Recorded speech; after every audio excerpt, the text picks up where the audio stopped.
Evangelho de Mateus, capítulo 5, versículos 13 até o versículo número 16. Vós sois o sal da terra. Ora, se o sal vier a ser insípido, como lhe restaurar o sabor? Para nada mais presta, senão para, lançado fora, ser pisado pelos homens. Vós sois a luz do mundo. Não se pode esconder a cidade edificada sobre um monte, nem se acende a uma candeia para colocá-la debaixo do alqueire, mas no velador, e alumia a todos os que se encontram na casa. Assim brilhe também a vossa luz diante dos homens, para que vejam as vossas boas obras e glorifiquem a vosso Pai que está nos céus. Até aqui, até o versículo 16, que o Senhor nos abençoe e que Ele nos aplique ao coração a sua santa e bendita palavra. Amém. Muito bem, meus irmãos, minhas irmãs, hoje nós vamos dar prosseguimento à série de estudos que nós estamos fazendo, isso desde o final de outubro do ano passado, que tem como título Crescimento Espiritual, que tem como título Crescimento na Graça, Crescimento Espiritual ou Crescimento na Graça. E hoje, nessa parte final, a gente vai trabalhar o último aspecto que envolve toda essa série de estudos. Conforme nós anunciamos e foi lembrado na manhã de hoje, a gente vai trabalhar evidências do crescimento espiritual. Evidências do crescimento espiritual.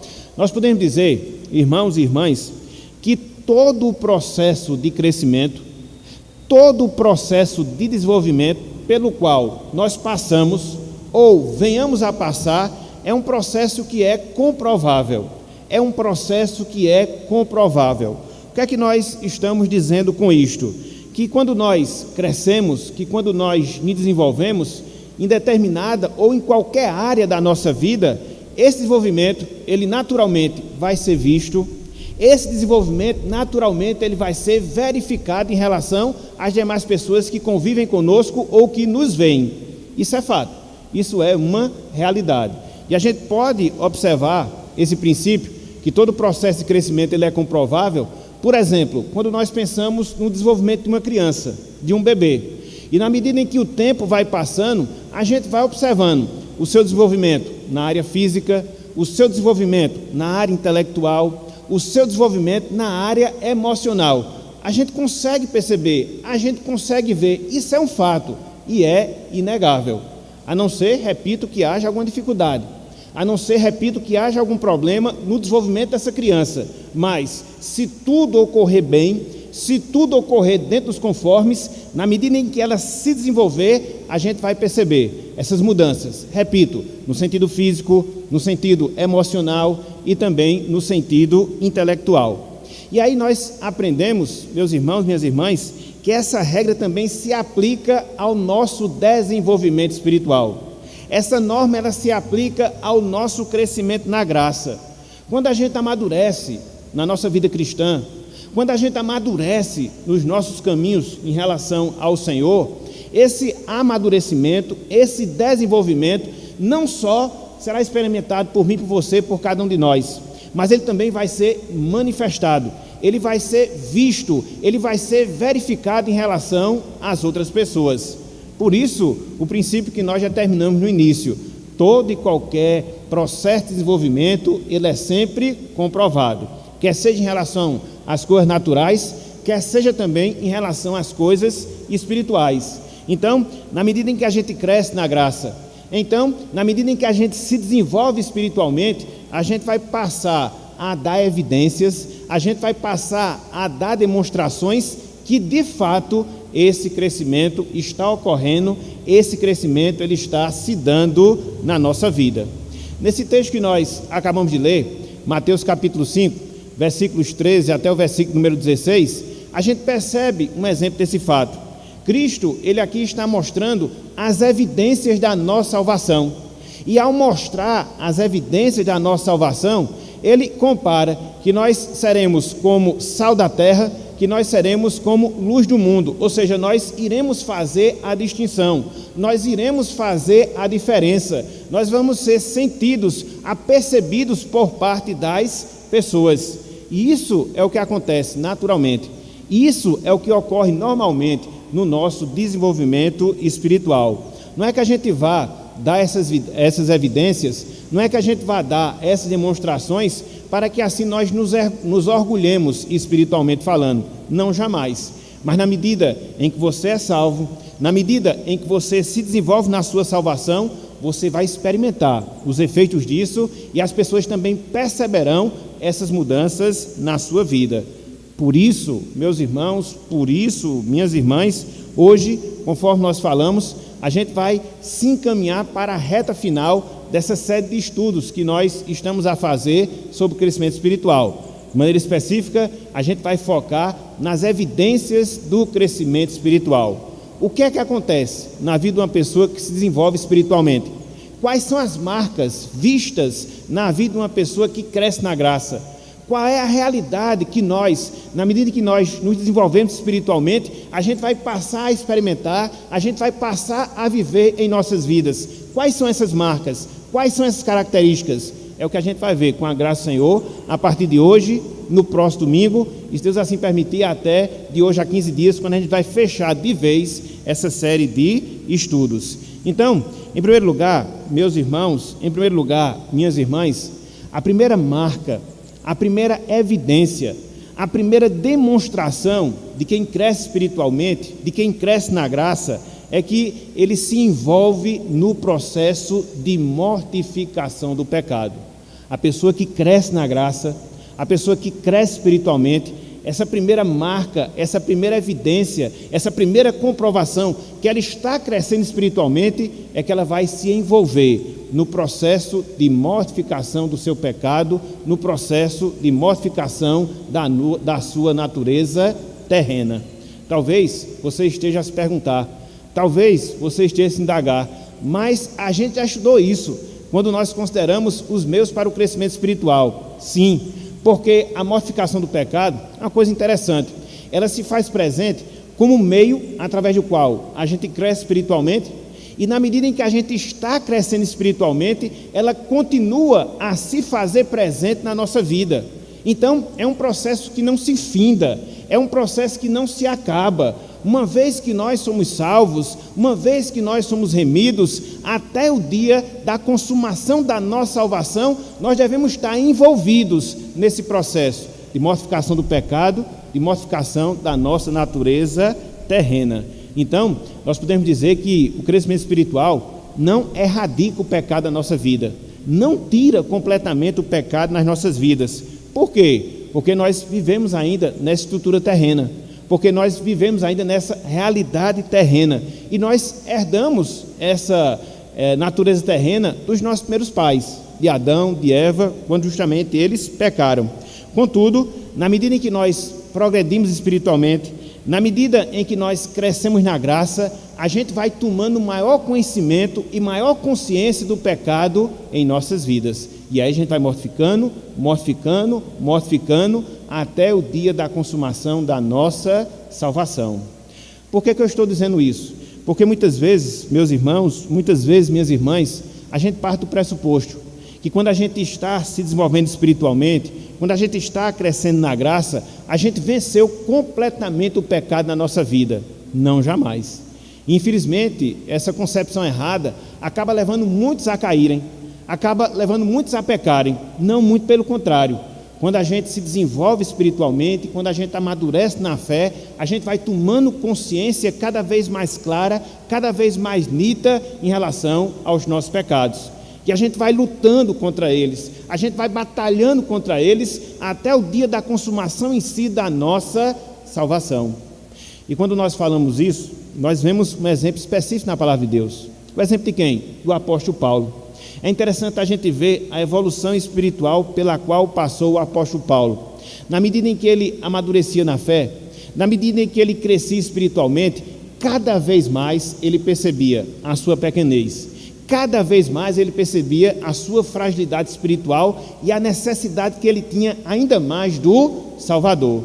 Poderia ser o contrário, se nós pensarmos em ordem humana. Quanto mais ele avançava na salvação, menos ele pecava. quanto mais ele avançava na salvação, ele estava se descompatibilizando do pecado, não, muito pelo contrário. Quanto mais ele crescia, quanto mais ele avançava, mais ele tomava consciência da necessidade que ele tinha de um Salvador por causa dos seus pecados. Vamos ver essa evolução na vida do apóstolo Paulo? Vamos perceber como é que ele lidava com isso, quando ele progredia em termos espirituais. Abram, por favor, aí as suas Bíblias, na primeira carta do apóstolo Paulo aos Coríntios, capítulo 15. Primeira carta do apóstolo Paulo aos Coríntios, capítulo 15. Isso.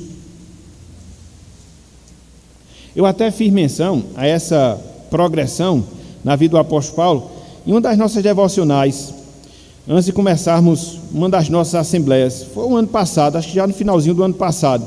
E aqui eu quero trazer à mente novamente esse fato. 1 Coríntios capítulo 15, versículo 9. Olha só como o apóstolo Paulo ele se via. Veja como ele se enxergava. 1 Coríntios capítulo 15, versículo 9. 1 Coríntios capítulo 15, versículo 9. Vejam aqui como é que ele se via. Ele diz o seguinte, olha só. 1 Coríntios 15, 9.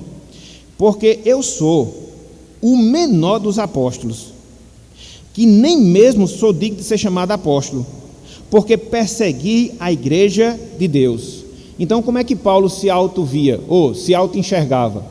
Como é que ele se auto-observava? Ele fala aqui, como o menor de todos os apóstolos, o menor de todos aqueles que foram chamados para servir a Cristo. Quando o Paulo ele escreve essas palavras aqui, nós estamos no ano 55 da nossa era. A primeira carta aos Coríntios é uma das primeiras cartas que foram escritas no Novo Testamento.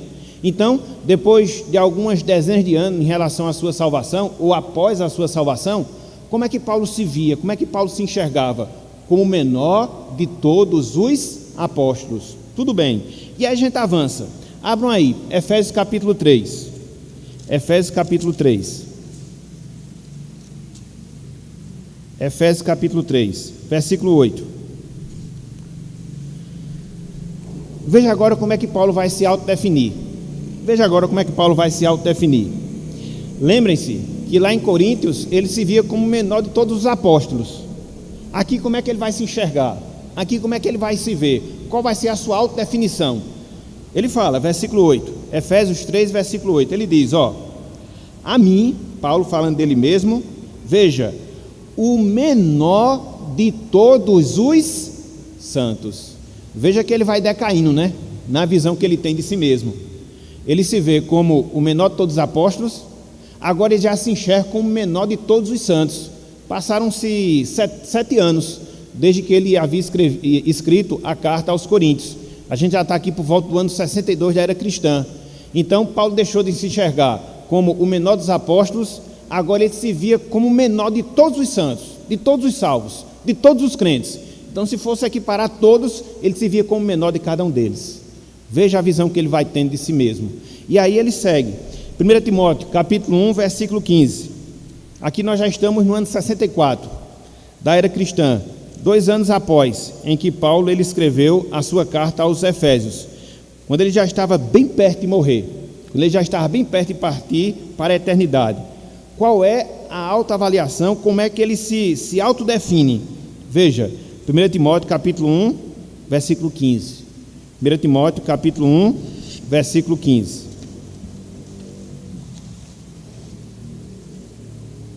Veja o que ele fala aqui acerca dele mesmo. 1 Timóteo 1,15. Fiel é a palavra e digna de toda aceitação, que Cristo veio ao mundo salvar os pecadores. Perceba agora essa parte final do versículo 15. Dos quais eu, Paulo, sou o principal. Ele foi decaindo, né? Ele começou sendo o menor de todos os apóstolos, depois foi rebaixado ao menor de todos os santos, e agora ele é rebaixado um pouco mais. Ele é o maior de todos os pecadores. Veja, meus irmãos, alguém que teve as revelações do Senhor. Veja, alguém que escreveu mais da metade das cartas do Novo Testamento. Alguém que fez pelo menos 3 viagens missionárias. Fundou o evangelho em vários lugares. Sofreu pela palavra como ninguém, quando a gente tira a pessoa de Cristo. E ele chega no final da sua vida, ao invés de estar orgulhoso, ao invés de estar soberbo por tudo aquilo que fez, por tudo aquilo que realizou na obra do Senhor, como é que ele se enxerga? Eu sou o maior de todos os pecadores. Percebem que é diferente dentro da perspectiva divina? Quanto mais você cresce espiritualmente, mais você vai tendo noção do seu próprio pecado, mais você vai tendo a noção da sua pequenez, mais você vai tendo a noção da sua fragilidade. Então, quando você vê alguém se arrogando do seu tempo de conversão, quando você vê se arrogando daquilo que fez ou deixou de fazer na obra do Senhor, pode chegar à conclusão: aquela pessoa, ela não está crescendo verdadeiramente no sentido espiritual da sua vida. Por quê? Porque o crescimento espiritual, o amadurecimento na fé, o desenvolvimento da graça, ele nos faz justamente isso. Ele não tira o pecado completamente da nossa vida, ele não erradica o pecado completamente da nossa vida, mas nos dá uma consciência cada vez mais profunda, ele nos dá uma consciência cada vez mais real de que nós somos pecadores e que nós precisamos desesperadamente da graça de Cristo contínua e abundantemente nas nossas vidas. E isso, meus irmãos, e isso, minhas irmãs, é que faz a diferença. Essa compreensão que nós devemos ter da nossa fragilidade, essa compreensão que nós devemos ter da nossa pequenez, isso deve nos impulsionar a cada vez mais nos fazer envolvidos no processo de mortificação do nosso pecado, porque ele ainda está em nós, e via de regra ele vai se manifestando, às vezes de maneira imperceptível, às vezes de maneira muito evidente. O fato é, quanto mais você cresce, mais você percebe a sua pecaminosidade, e isso lhe serve de estímulo para que você possa lutar cada vez mais contra o pecado em relação à sua vida. Então, é por isso que nós estamos defendendo, é por isso que nós estamos dizendo que a primeira evidência do crescimento espiritual, a primeira marca de quem se desenvolve espiritualmente, é que nós nos envolveremos cada vez mais no processo de mortificação do nosso pecado. E aí você pode se perguntar, e aí você pode se indagar: mas o que é na prática mortificar o pecado? O que é na prática mortificar a nossa natureza terrena? Consiste, meus irmãos, em fazer morrer cada vez mais essa natureza. Consiste cada vez mais em nos despojarmos do velho homem. Consiste em cada vez mais nos abster das paixões carnais. Consiste cada vez mais em nós nos guardarmos dos ídolos. Então, tudo isso na prática envolve a mortificação do pecado. Fazer morrer a nossa natureza terrena, nos despojar do velho homem, nos abster das nossas paixões carnais e nos guardar cada vez mais dos ídolos. Veja as instruções que Paulo dá nesse sentido em vários textos que ele escreve e que nós encontramos na palavra do Senhor. Primeiro deles, abram aí, Colossenses capítulo 3, versículo 5. Colossenses capítulo 3, versículo 5. Meus irmãos, a vida cristã, ela é uma luta. Não sei se vocês já pararam para pensar nisso. E ela é uma luta que não para. Dia a dia nós temos os nossos inimigos combatendo, para que nós possamos combatê-lo. Nós temos o mundo, nós temos o diabo. Inclusive hoje na devocional, leiam a devocional de hoje, que vai ser distribuído no boletim, que você vai se aperceber disso de maneira mais aprofundada. E é uma luta também contra nós mesmos, contra a nossa própria velha natureza, nossa natureza carnal. Então a gente não para, a gente não tira férias. A gente até tira férias, né? Dos nossos trabalhos, das nossas incumbências, das nossas responsabilidades, para um tempo para descansar, para poder revigorar mais a nossa energia física. Mas em termos espirituais, não há férias. Na nossa vida com Deus, não há descanso. Todo dia surgem desafios, inimigos, lutas, batalhas, e a gente tem que estar sempre apto, disposto, pronto a combater essas batalhas, porque do contrário, nós seremos vencidos. E ao sermos vencidos, a gente vai se distanciando cada vez mais da graça e vai se enfraquecendo espiritualmente falando. Por isso, cuidado que nós devemos ter, a atenção que nós devemos ter com a nossa saúde espiritual. Veja o que Paulo exorta aqui os irmãos da igreja de Colossos, e na verdade serve de exortação para todos nós, que somos crentes. Essa palavra aqui não é dada aos ímpios, essa palavra aqui é dada aos crentes. Então, pessoas salvas, pessoas remidas, pessoas cujas vidas foram transformadas pelo Espírito Santo, mas mesmo assim, veja a orientação que Paulo dá a essas pessoas e nos dá hoje também no seu sentido geral. Ele diz, olha só: fazei, pois, morrer a vossa natureza terrena. E aí ele começa a falar várias demonstrações dessa natureza terrena: prostituição, impureza, paixão lasciva, desejo maligno e avareza, que é idolatria. Então a ideia aqui é que você está sufocando a sua natureza terrena. Você tem que estar ali espremendo o seu pescoço até que lhe falte ar. E é isso que a gente deve fazer constantemente na nossa vida, porque a nossa natureza terrena, ela vai se revelando na medida em que nós estamos realizando a nossa jornada cristã aqui na terra. Vem a prostituição, vem a impureza, vem a paixão lasciva, vem o desejo maligno, vem a avareza. E o que é que você deve fazer com elas? Fazer morrer, sufocá-las, não dar espaço para que ela possa tomar a sua vida, jamais, e lutar constantemente dentro desse objetivo, ok? Mas não só isso, vejam aí, Efésios 4, versículo 22, e reitero, Paulo aqui está falando para os crentes, ele não está falando para os ímpios, ele está falando para os crentes. Então veja que é uma palavra que é dirigida para nós. Haja visto essa necessidade que nós temos de constantemente mortificar o nosso pecado. Olhem só o que ele diz aqui, ó. Efésios capítulo 4, versículo 22. Efésios capítulo 4, versículo 22.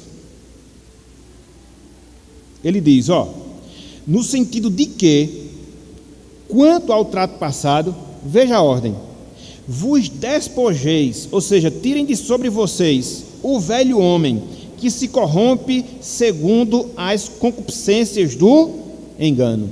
Então o velho homem, ele está presente ainda. A velha natureza, ela está presente. E você deve fazer o que com ela? Se despojar, tirar de sobre si. Está lutando para que ela não venha lhe dominar. E isso quem tem que fazer somos nós mesmos, individualmente. Ninguém pode fazer por nós. Cada um faz e faz por si mesmo, diariamente, constantemente, mortificando assim o seu pecado. Mais adiante, 1 de Pedro 2,11. Olhem só o que o apóstolo Pedro nos fala aqui. 1 de Pedro 2,11. E reitero, falando aqui para os crentes, não é para os ímpios. Todas as passagens aqui são dirigidas para o crente.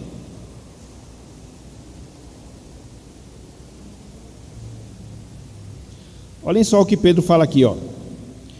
1 de Pedro 2,11.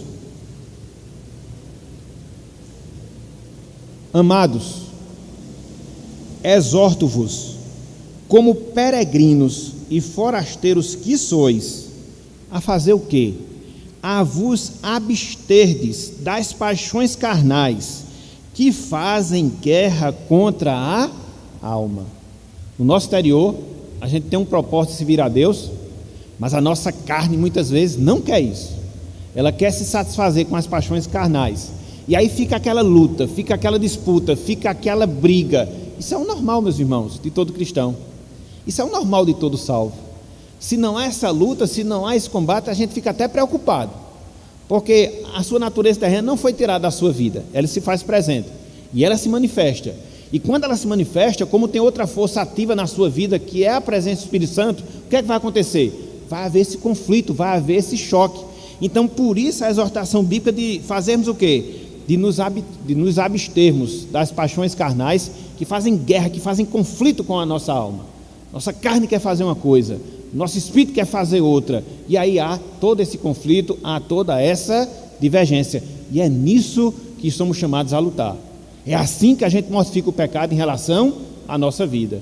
E por fim, veja 1 João capítulo 5, versículo 21, como o apóstolo João, ele encerra a sua primeira carta, a advertência que ele dá, a advertência final que ele dá aos crentes, não é aos pagãos, mas é aos crentes, os cristãos. Olha só, 1 João 5,21, dessa maneira bem carinhosa com a qual ele, através da qual ele fala com os irmãos. Olha só como ele se dirige aqui, ó. Filhinhos, guardai-vos dos ídolos. Mas João está falando com crente, João está falando com salvo, ele não está falando com pagãos. Mas nós temos, meus irmãos, nós temos, minhas irmãs, essa suscetibilidade de quê? De criarmos ídolos para as nossas vidas.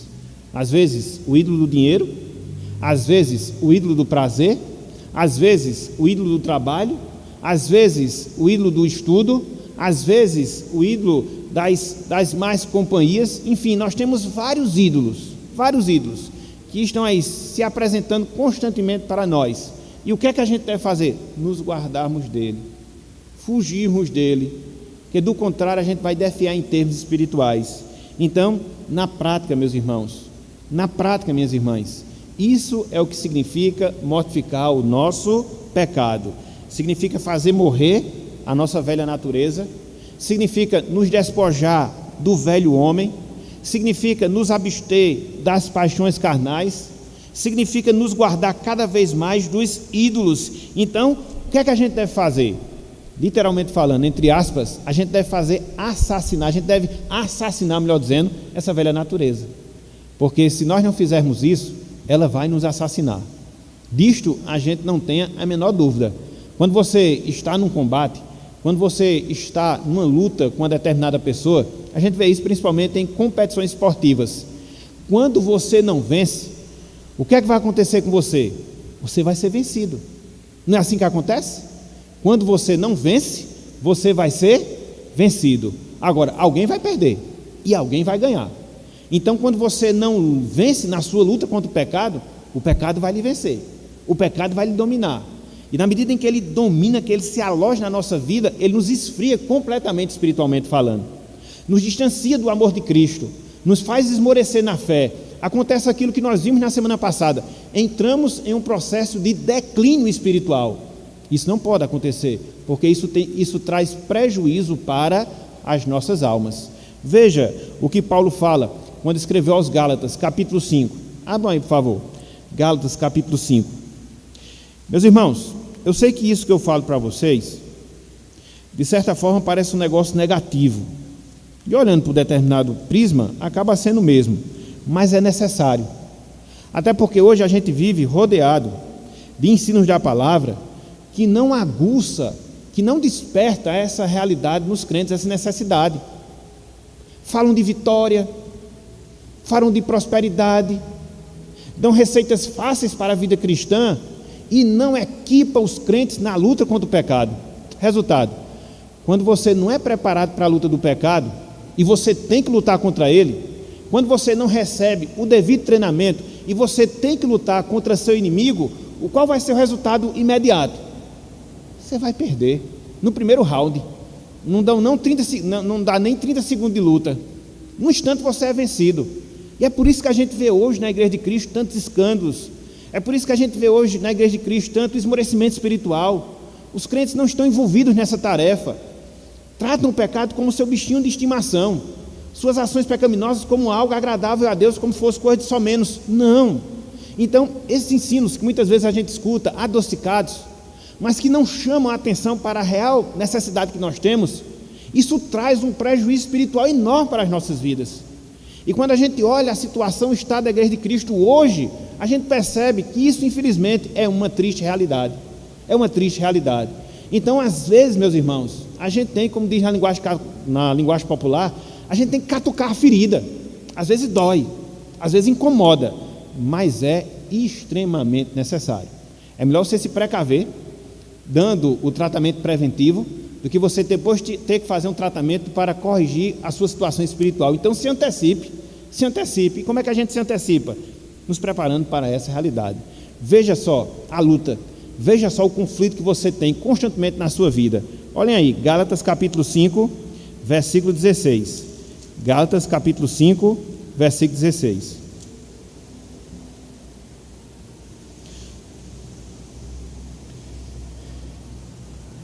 Olha só o que Paulo diz, ó.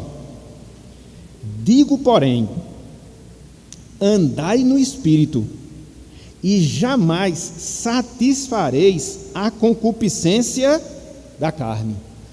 Qual é a ordem aqui que nós temos da palavra? Qual a ordem que nós temos aqui do apóstolo? Andar no Espírito. E o que é andar no Espírito? É andar se desenvolvendo na graça. O que é andar no Espírito? É andar se desenvolvendo espiritualmente. Quando você faz disso o seu objetivo de vida, quando você faz disso o seu propósito de vida, qual vai ser o resultado imediato? Paulo fala: jamais satisfareis a concupiscência da carne.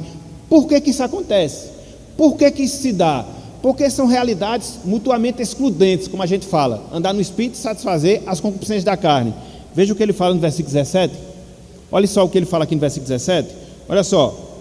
Porque a carne milita contra o Espírito, e o Espírito contra a carne, porque são opostos entre si, para que não façais o que, porventura, seja do vosso querer.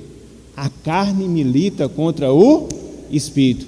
O Espírito milita contra a carne, para que a gente não faça aquilo que está na nossa vontade, nós não façamos aquilo que está no nosso querer. Eles são opostos entre si. Eles não se combinam, eles não se harmonizam. Não há trégua. Andar no Espírito e satisfazer a concupiscência da carne. Não há trégua. É uma luta e luta constante em nossas vidas. É por isso, meus irmãos, que a gente vê que é um processo tão difícil a gente implementar o desenvolvimento espiritual na nossa vida. Às vezes a gente quer dedicar 10 minutos para a leitura da palavra, surgem tantas coisas, bate aquela preguiça na nossa vida. Às vezes a gente quer dedicar 10 minutos de oração, é uma complicação. São tantas preocupações, inquietações que tentam tirar da nossa mente a concentração que a gente deve ter para se colocar na presença de Deus. São tantos afazeres que nós temos, tantos problemas que a gente tem que lidar diariamente na nossa vida. E perceba se essas coisas não acontecem justamente para lhe tirar da presença de Deus. Essa é a luta. Você não pode se deixar dominar por essas coisas. Nem que existam dentro de você, nem que existam fora de você, você tem que ir contra a maré. Lutar, batalhar, clamar por graça, por misericórdia. Para quê? Para que você não venha satisfazer a concupiscência da sua carne. É por isso que a vida espiritual é uma vida de exercício. Tanto é que o apóstolo Paulo, falando a Timóteo, ele diz: exercita-te na piedade. Não é alguma coisa que você faz naturalmente, não é alguma coisa que você faz esporadicamente, é algo contínuo, que lhe chama a responsabilidade, que lhe chama o compromisso, que muitas vezes lhe faz sofrer, humanamente falando, mas é o melhor caminho que Deus propõe para cada um de nós. Então, é por isso que eu, você, todos nós, somos chamados a mortificar e mortificar o pecado na nossa vida. Graças a Deus, graças a Deus, graças a Deus, pelo recurso que nós temos da salvação e do Espírito que habita em nós. Então, qual é a primeira evidência? Qual é a primeira marca de quem cresce espiritualmente? Ele se envolve completamente, ele se envolve continuamente no processo de mortificação do pecado. Ele tem consciência que não venceu completamente o pecado na sua vida, ele tem consciência que está lutando ainda contra o pecado na sua vida, e por isso ele procura os meios necessários para que isso venha de fato acontecer na sua vida. É assim, meus irmãos, é assim, minhas irmãs, que acontece a quem se desenvolve espiritualmente. A gente está considerando que o processo de mortificação do pecado, o envolvimento do processo de mortificação do pecado é uma evidência de crescimento espiritual, mas fica sempre aquela pergunta: por quê? Qual a razão? Qual o motivo? Por que a gente pode chegar a essa conclusão? Que quando a gente se envolve no processo de mortificação do pecado, a gente está dando mostra de crescer espiritualmente. Por quê? Por quê? E aí eu consigo enxergar pelo menos 1, 2, 3 razões pelas quais isso acontece.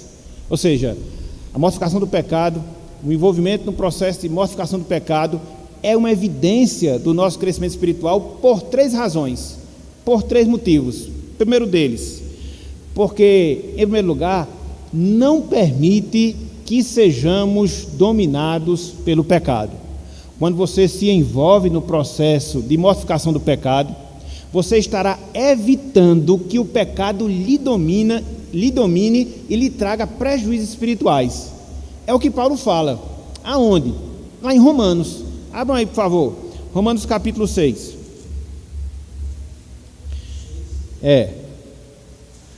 Existem relações de comando e comandado. Existe uma relação de vencedor e vencido. E aí você vai com esse mesmo princípio para essa realidade espiritual. Em relação ao pecado, foi aquilo que nós falamos: ou você o domina e vence, mesmo que depois ele possa lhe vencer, porque isso é a dinâmica, ou você é vencido por ele continuamente. Então essa é a luta que a gente trava constantemente na nossa vida. Romanos capítulo 6.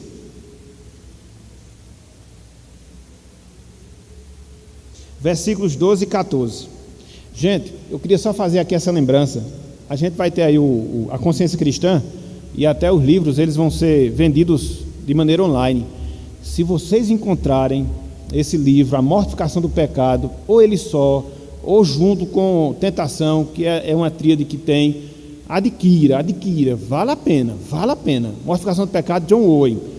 Se tiver disponível para compra, eu sei que ele vai ser um pouco caro, porque a versão maior ela é grande, mas acho que é um investimento para a sua alma, para o resto da vida. Até porque você vai demorar pelo menos um ano para ler esse livro, porque ele é bem condensado.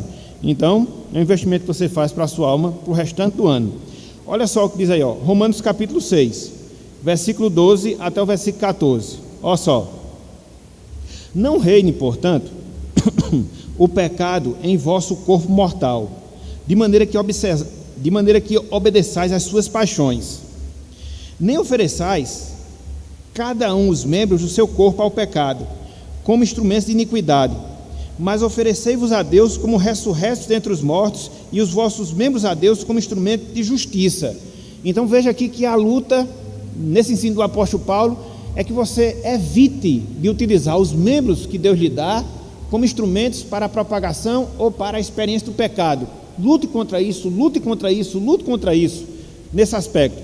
E aí no versículo 14, ele dá a razão pela qual faz essa instrução. Ele diz, porque o pecado não terá domínio sobre vós, pois não estáis debaixo da lei, e sim da graça. Aqui, meus irmãos, é um alívio que a gente tem muito grande, uma válvula de escape, porque na luta que a gente traça, ou que a gente trava com o nosso pecado, a gente deve sempre partir do pressuposto, a gente deve sempre partir da realidade, que nós estamos debaixo da graça de Deus. O pecado ele pode ser forte, o pecado ele pode ser intenso, mas deixa eu lhe dizer uma coisa, a graça de Deus é maior. A graça de Deus ela sempre vai ser maior. É por isso que Paulo, lá em 1 Coríntios capítulo 1, versículo 10, versículo 13, ele fala: não vos sobreveio tentação que não fosse humana, pelo contrário, Deus é fiel e não deixará que sejais tentados além das vossas forças. Pelo contrário, juntamente com a aprovação, vos proverá livramento, de sorte que a possais suportar. Com a tentação, vos proverá livramento, de sorte que a possais suportar. Então, a gente tem que partir sempre dessa realidade. O pecado é cruel, ele é um inimigo difícil de ser vencido. A nossa natureza humana, muitas vezes, ela é ferrenha contra nós, mas nós estamos debaixo da graça, a graça de Deus, o favor merecido do Senhor, o sangue de Cristo, a presença do Espírito Santo na nossa vida. Isso faz toda a diferença. E é um recurso grande, importantíssimo para que a gente vença o pecado. Muito. Quando você parte desse pressuposto, daquilo que você é e tem em Cristo Jesus, ele vem, mas ele vem para que você possa combatê-lo, e não para que você possa se vitimizar e ficar com medo de enfrentar. Não, até porque o inimigo está aí, ele não vai fugir, e a gente tem que ir contra ele, lutando com a graça do Senhor. Ok, meus irmãos? Então, estamos debaixo da graça, e quando a gente vence o pecado, mortifica o pecado, ele não vai ter mais domínio sobre nossa vida, pelo menos naquele instante. É por isso que a vida cristã é dinâmica. Chega aquele momento que bate aquela tentação, você, com a graça, vence. Chega outro dia, você pensa até que está mais apto, aí já tomou-se do orgulho espiritual, o pecado vai, lhe derruba. E aí você vai e vence depois. E assim a gente vai vivendo ao longo de toda a nossa caminhada cristã. Eu me lembro agora, lá do livro de Josué, quando os cristãos, eles vencem Jericó e derruba a muralha de Jericó, que era bem espessa, bem larga, né? E aí eles estão eufóricos, alegres, e aí chega uma pessoa e termina pecando, acabou que não perseverou, e aí vão lutar contra Ai, cidade de Ai, né? Como o pastor Armando dizia, até o nome dói. Então, uma cidade bem inferior, o número de habitantes bem pequeno, Israel sofre uma derrota enorme. Então, isso muitas vezes é a nossa realidade na nossa vida cristã.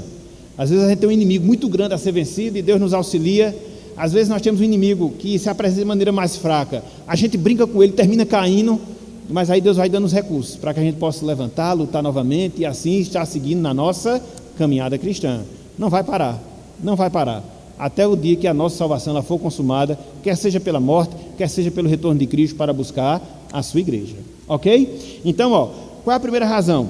Qual é o primeiro motivo pelo qual a mortificação do pecado é uma evidência do nosso crescimento espiritual? Porque não permite que sejamos dominados por ele. E uma vez que a gente é dominado pelo pecado, o que é que vai acontecer? Vamos nos distanciar de Deus, que é a fonte de toda vida e vida espiritual. Em segundo lugar, a mortificação do pecado, ela é uma evidência de quem está crescendo espiritualmente. Por quê? Porque ela nos faz separar do mundo, nos faz nos distinguir do mundo, nos faz nos distanciar do mundo. Mundo aqui no sentido de forma de viver, mundo aqui no sentido de concepção contrária a Deus. Veja o que João fala, 1 João capítulo 2. 1 João capítulo 2. Esse texto também é bem conhecido, é só para a gente relembrar essas verdades, são importantes demais.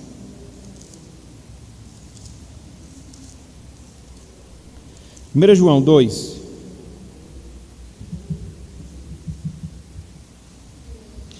(2, 15 a 17). Estou já terminando, meus irmãos. Veja o que diz. É uma ordem, mais uma vez uma ordem destinada para os crentes, porque nós temos essa tendência de sermos seduzidos pelo mundo e cairmos nas suas seduções. Mundo aqui no seu sentido mais geral, de tudo aquilo que é contrário a Deus. A gente está nesse mundo, somos seduzidos por ele, por isso a gente tem que ter cuidado para não abraçar essas seduções. E nesse sentido João vem em nosso auxílio e diz: não ameis o mundo, nem as coisas que há no mundo. Se alguém amar o mundo, o amor do Pai não está nele. Porque tudo que há no mundo, aí ele começa a mostrar agora as demonstrações daquilo que existe no mundo: a concupiscência da carne, a concupiscência dos olhos e a soberba da vida, não procede do Pai, mas procede do mundo. Irmãos, aqui você tem três aspectos de tentação na nossa vida. Quais são? Concupiscência da carne, aquilo que apraz a nossa carne, que apraz o nosso desejo carnal. Concupiscência dos olhos, aquilo que agrada a nossa visão, aquilo que agrada o nosso olhar. E você tem também a soberba da vida, aquilo que enche o nosso orgulho, insufla o nosso orgulho. Então são três portas que muitas vezes nós somos tentados, dessa natureza terrena que habita ainda em nós. E se você fizer a relação, você vai observar que existe uma certa similaridade com aquilo que Eva foi exposta lá no Jardim do Éden. Uma árvore que era agradável aos olhos, boa para dar entendimento, e que iria fazer do homem conhecedor do bem e do mal. Concupiscência dos olhos, soberba da vida e aquilo que é agradável à carne. Exatamente. Aí você faz a ligação, depois com Jesus Cristo, lá na tentação, Mateus 4. Das tentações às quais Cristo foi submetido, a gente vê pelo menos que houve 3 tentativas do diabo. A primeira delas, transformar as pedras em pães, para que ele saciasse a sua fome física, para que assim ele saciasse o desejo da sua carne, concupiscência da carne. Depois ele foi tentado a saltar do pináculo do templo, para que os anjos lhe sustentassem e as pessoas pudessem ver aquele acontecimento maravilhoso, concupiscência dos olhos. Depois lhe foi oferecido o quê? Todos os reinos da terra, soberba da vida. A estratégia de Satanás é a mesma.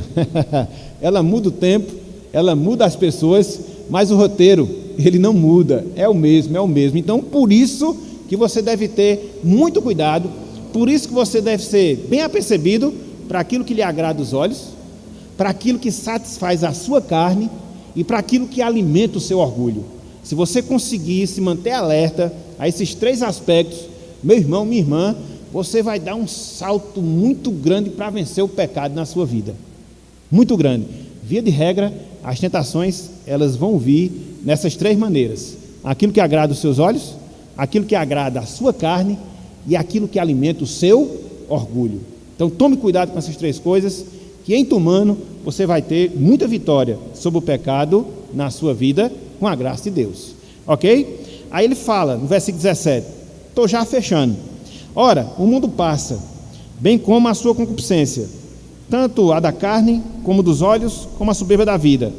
Veja, aquele, porém, que faz a vontade de Deus, permanece eternamente. Essa é a promessa. Essa é a promessa. Sujeite-se à vontade de Deus. Sujeite-se à vontade do Senhor. E a promessa é que você vai viver e vai viver eternamente. Ok? Fechando. A terceira razão pela qual a mortificação do pecado é um indício de crescimento espiritual, porque aperfeiçoa a nossa santidade no temor de Deus. Aperfeiçoa a nossa santidade no temor de Deus. Abram aí, 2 aos Coríntios capítulo 7. 2 aos Coríntios capítulo 7. E eu até aqui dou um conselho, meus irmãos. Graças a Deus a gente tem esse auxílio de ter as nossas aulas filmadas. Revisem durante a semana, revejam, porque são muitas informações, até eu esqueço. Tanto é que eu anoto, porque senão eu passo batido. Então, a gente tem a tendência de esquecer. Então, revise, rumine isso aqui, entendeu? Aplica a sua vida, você vai ver que vão surgir oportunidades, que você vai ser tentado. Use essas ferramentas que você vai vencer para a glória do Senhor. E você vai ver como a palavra faz diferença na sua vida. Ok? Então, fechando aqui, 2 Coríntios capítulo 7. Paulo assim diz, tendo, pois, ó amados, tais promessas, purifiquemo-nos de toda a impureza. Veja, tanto da carne como do espírito, aperfeiçoando a nossa santidade no temor de Deus. Aqui uma coisa interessante, em cima até dessa observação que Ricardo havia feito, né? Que o que é que o apóstolo Paulo diz? Que a gente deve se purificar da impureza, tanto da carne como do espírito. Carne no sentido de quê? Daquilo que alimenta a nossa carne. E espírito em que sentido? Naquilo que nos impulsiona a pecar. Porque o pecado ele não acontece assim aleatoriamente. Primeiro vem aquele negócio na nossa mente, despertando o nosso olhar, despertando o nosso pensamento, despertando o nosso desejo. Está acontecendo aonde? No campo imaterial, na nossa alma, essa tentação. Aí você tem que debelá-la logo no início, porque se você não fizer isso, ato contínuo, ela vai atingir os seus membros. Por isso você deve ter o cuidado, e Paulo fala isso, abrangendo esses dois aspectos, da nossa pureza interior, da nossa pureza espiritual, e também da nossa pureza material, da nossa pureza em termos de corpo, aperfeiçoando a nossa santidade no temor do Senhor. Então, às vezes a gente não peca, no sentido real em si, o pecado. Por exemplo, quando chega a questão de um adultério, você não chega a consumar o ato, como fez Davi com Batseba, mas muitas vezes você tem um ato dentro do seu coração, você nem externou seu pensamento, você nem externou a sua palavra, mas você está com aquele desejo embutido ali no seu coração, só esperando a oportunidade para que ele venha a ser consumado. Então, já começa a trabalhar com esse desejo no seu coração, porque se você não trabalhar, ele vai se fortalecer na sua vida, ele vai se fortalecer no seu interior, e aí para que ele se consuma em uma atitude real, não vai demorar muito tempo não.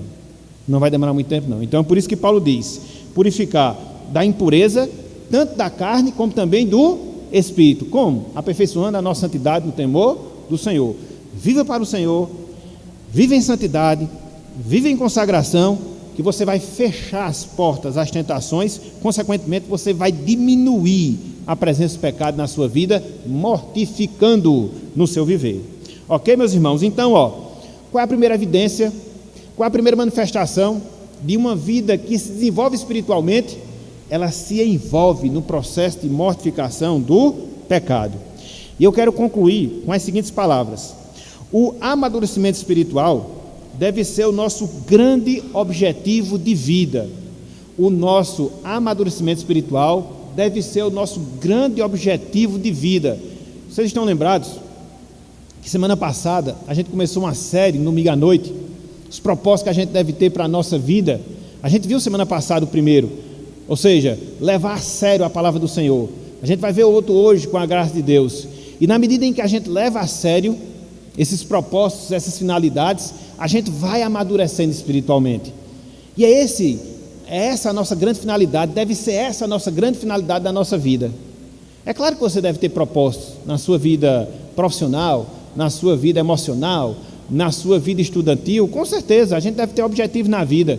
Até porque quando você não tem objetivo, onde você chegar, você se satisfaz.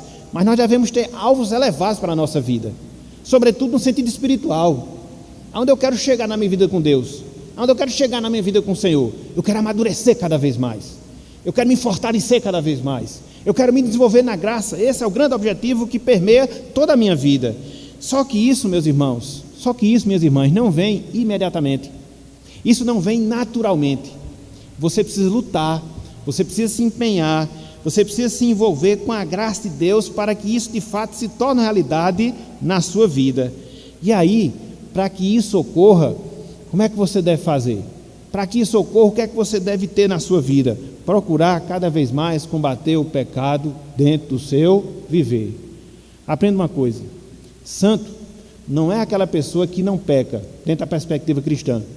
Santo é aquela pessoa que constantemente luta contra o seu pecado. Santo não é aquela pessoa que não peca, porque nós pecamos, mas santo, dentro da perspectiva que a gente deve ter da nossa vida, é aquela pessoa que constantemente luta contra o seu pecado. Então, é assim que a gente deve observar, é assim que a gente deve viver a nossa vida. E deixa eu dizer um negócio: quanto mais santo você for, quanto mais consagrado você for, mais você estará sensível ao pecado na sua vida, você vai se entristecer por ele, você vai buscar graça, vai buscar perdão, vai buscar fortalecimento, e assim que você vai crescendo cada vez mais na sua vida com Deus, na sua vida com o Senhor. Então, diante de tudo isso que nós expusemos, diante de tudo isso que nós colocamos, eu queria só deixar uma aplicação para vocês. Que aplicação? Faça uma avaliação na sua vida. Na sua vida. Não é na vida de terceiros. Na sua vida. E comece a elencar aquelas áreas em que você é mais suscetível a pecar. Às vezes no falar, às vezes no cobiçar, às vezes no desejar. Faça essa listinha, só você e Deus, só você e Deus. Anote, tudinho. Comece a orar em cima dessa lista. Comece a pedir a orientação de Deus em cima desses pecados. Procure a orientação de pessoas que possam lhe ajudar. E você vai ver que, contando com a graça, contando com a misericórdia, pela graça do Senhor, você vai vencer esses pecados na sua vida. E você vai ver a melhoria espiritual que vai produzir para você. Meus irmãos, é tão bom quando a gente cresce. É tão bom quando a gente amadurece espiritualmente. A gente sente aquele vigor, aquela disposição, aquele desejo de fazer mais a vontade do Senhor. A gente vai ver um pouco disso semana que vem, se Deus quiser. Então vale a pena nos envolvermos nesse processo. Vale a pena nós nos esforçarmos. Sempre lembrando que devemos contar com a graça de Deus na nossa vida para que esse objetivo verdadeiramente ele venha a ser alcançado. Então, esse é o nosso desejo para você. Esse é o nosso desejo para todos nós, para que a nossa igreja se fortaleça através de vidas fortalecidas, para que a nossa igreja cresça através de vidas amadurecidas, e assim Deus ele venha a ser glorificado no nosso viver e na nossa vida aqui na terra. Que Deus nos abençoe. Amém.